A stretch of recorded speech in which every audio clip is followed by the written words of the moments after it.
Okay, so today's episode starts out where most of us will eventually, or I'm sure all of us will end up in one form or another. Today we are at an old cemetery here in Empire, Colorado, and it's beautiful. It's old. There's graves here from the early 1800s. Again, this was a mining town also.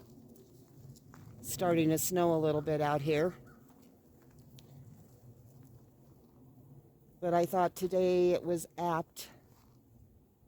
It's so quiet and beautiful. Bringing me to the episode that I'd like to talk to you about today. It is Paul.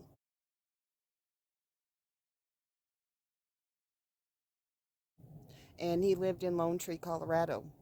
And he was brutally murdered. And it took forever to solve his murder. And again, it turned out to be a genetic DNA case that finally solved the crime. But on this one, it went into a lot of attention. It turned out that this guy had a whole underlife going on for him. So nobody was really sure how or why things had happened. So that's the mystery of it all. I'm not sure in finding the person who killed him solves the mystery of what happened to him at all whatsoever. And that's what I want to take a deep dive into. Again, it's a solved, cold Colorado crime. It was on Unsolved Mysteries. There's a few more programs that it called attention to because of his other lifestyle, so to speak, or his alternative life. His family seemed really nice. Lone Tree is definitely a place where the upper echelon live. The Broncos train there. There's a training camp there. So it can be, a place where things can happen. And many questioned him maybe working with the wrong kind of people with a lot of money involved in it. So, did that cause his crime? What could have possibly happened that left him brutally murdered in his house with his wife there sleeping? He was an informant for the Denver Police Department, slipping police information about prostitution happening on a property that he owned. He had a hefty life insurance policy that paid out to his wife and daughter. But while he was busy doing that, he was busy living a single life too. And that's what caused all of the consternation, concern, and all of the attention on what or who came around to happen to kill this man because he had like a two life thing going.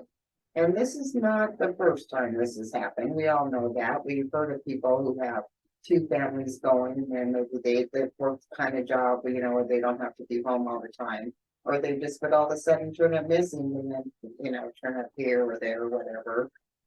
So it's not an unheard of thing, but when it gets caught up in all of the web of lies and murder like this one did, well, that's a whole different thing. So, he was struggling to end an affair with the secretary at work while trying to mend a broken marriage. And the lady just looked so nice. I just have a feeling he wasn't a very nice person because his DJ, his wife, who just passed away not too long ago, a few years back, seemed like she was a nice lady, down to earth, and it kind of reminds you of crime mafia people, how they have their saintly family at home and it's all pristine and they want to keep it all that way, but then they want to do their daily business on the side and engage in nefarious activities. So, ew, creepy, ugly, gross. And so I'm sure the lady that he was seeing was the secretary at work, wasn't happy about, the affair ending as well. Extended family members were to believe to be involved in organized crime. Well, it doesn't make any, it's not surprising to me that he would live his life this way because there was a certain faction of those people who feel entitled Because if you didn't, you wouldn't enter into that lifestyle to get what you want, right? At any cost. So therefore, you begin to think you can get away with doing it. And I think that may have been something that happened here as well. So, most of the motive investigators uncovered were provided with an alibi. And 21 years after Dean's slaying, no one had been arrested. Footprints were in the snow. With duct tape binding his ankles, 51-year-old Roger Dean hobbled down the stairs of his home as a bullet struck the banister beside him. Another bullet made contact, wounding Dean, but he managed to get through the door despite that. I don't know, did he think he was going to be able to run away? Maybe he's going to try to get to a neighbor's house. He desperately was trying to save his life, no matter what was going on there. As he fled, another bullet pierced his flesh, and he fell at the end of his driveway. His attacker fired several more shots before running through the snow to a car parked in the street. So they had the footprints in the snow. And then a little girl had looked out the window as she dressed for school. She saw the face of the attacker before he slammed the door and squealed the tires racing down Sweetwater Road, a subdivision that would become Lone Tree, which is, like I said, an affluent area. It's kind of a smaller area. It's out in an area I don't really like to go out, but it's nice. It's not bad. Dean was pronounced dead at Swedish Medical Center on November 21, 1985, about an hour after he was found bleeding in his driveway. His wife, DJ, was found tied up in the bed wearing a robe.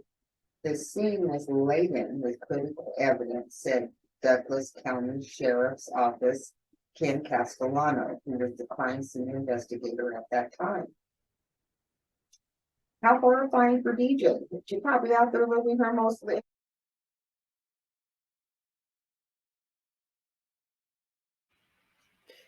Happy Saturday, my Trues Clues aficionados. I hope you all are doing well out there. I just wanted to touch base on to you with the Paul Ryan Dean case.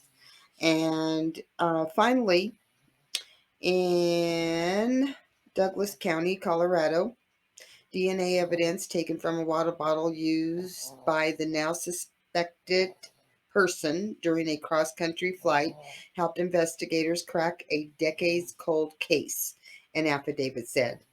The victim was murdered at his Lone Tree home November 21, 1985.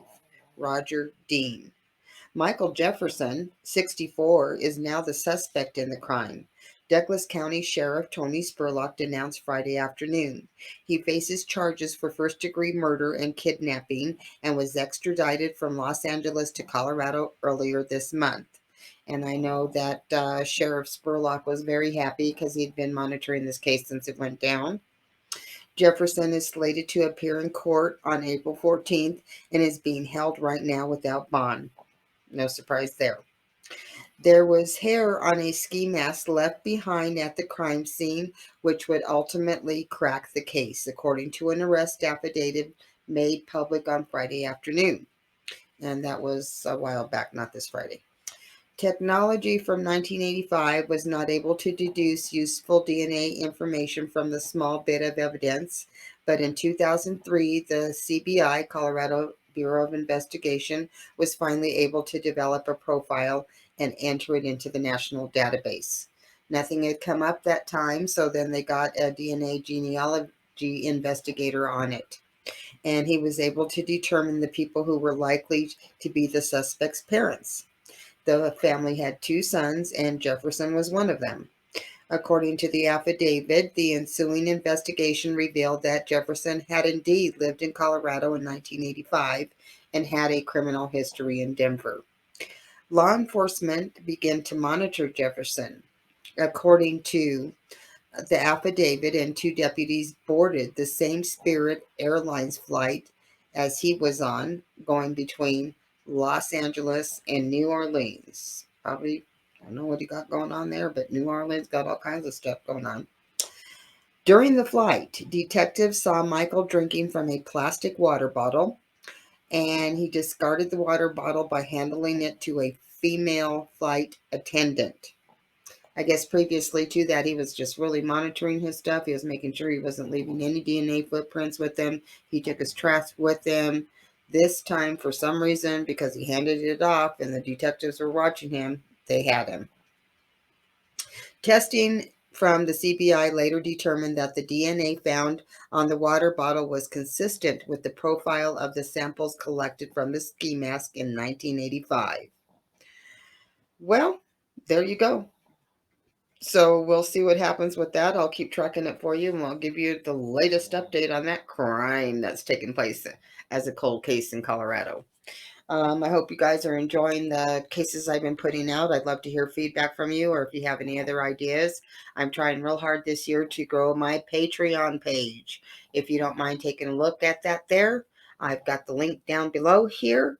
In the meantime, if you don't mind liking and subscribing and hit that alert so you know when I'll be posting something. Sometimes I hear about something on the news I feel that needs to be said right away, or I'm just updating you with the story, or I do my regular story updates on Monday. Thank you all for listening. Thank you and take care out there. Be safe and say something if you see something.